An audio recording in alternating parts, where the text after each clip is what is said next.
Hi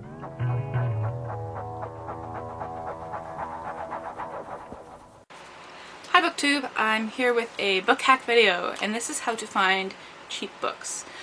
So I know book buying bans are quite popular on BookTube, but what if you didn't have to go on a book buying ban?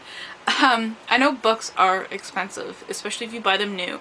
Especially if you're in Canada or even Australia, they get really expensive. I know hardcovers can go up to $45, and it's a bit ridiculous. You know, I don't make a lot of money, and I don't have a lot of money to spend on books. But I still can acquire a lot of books and keep up with my reading tastes. And so here is where I find cheap books. Number one, thrift stores. I find the local ones are the best. I find that ones like Value Village, Tully's, and Savers, they can charge up to they start at $4.99 for a book, which is still cheaper. But if you go to your local ones like the Salvation Army, or other ones run by churches and charity organizations, you can charge as little as $1 for a bag of books or 50 cents for a book, which is huge. You know, and if you can wait for a book hype to die down a little, you can actually find new releases quite quickly too at these places. Next is garage sales.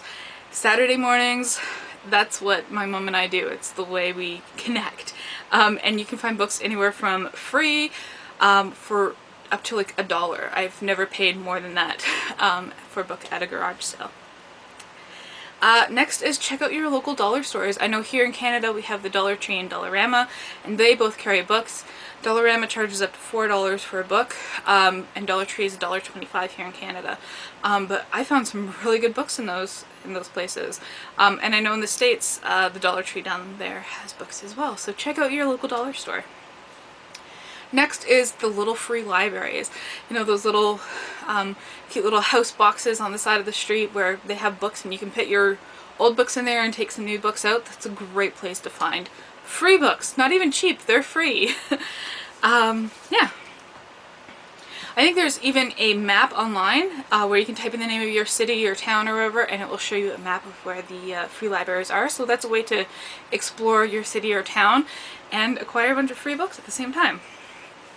The next place is apartment building libraries. If you're visiting a friend or a relative, before leaving, check out if they have a lending library. It's usually somewhere in the basement or in the laundry room, and there's a good selection there as well, and free. Next is library sales. Some are permanent, some are only periodically, but you'll find a lot of good books for really cheap at library sales. Next is warehouse sales. These are a bit harder to get into.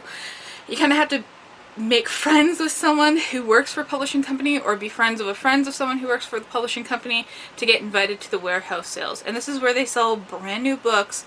I believe it's soft covers for $1, hard covers for $2 to $3. And they're brand new books, straight from the publishers. And you know, who can beat those prices? Another place to get free books is from your friends and relatives. I know initially when I was starting out, my aunt, every time she would visit us, she would bring us a bag of books.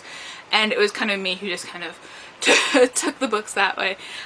So, you know, let your friends and family know that if they're wanting to get rid of books, that you're willing to come over and, you know, help them in exchange for some of the books for free.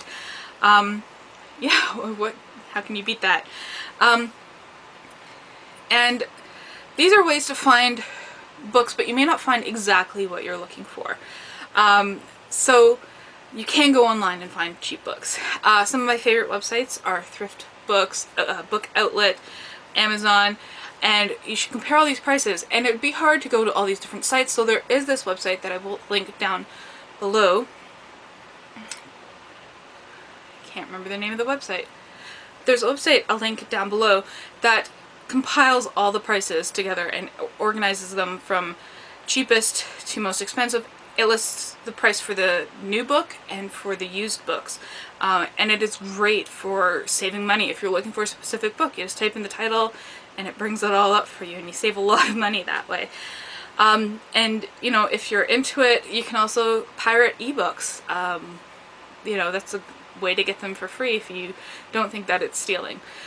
So yeah, those are my ways to find cheap and free books, so you don't have to break the bank to have a great book collection.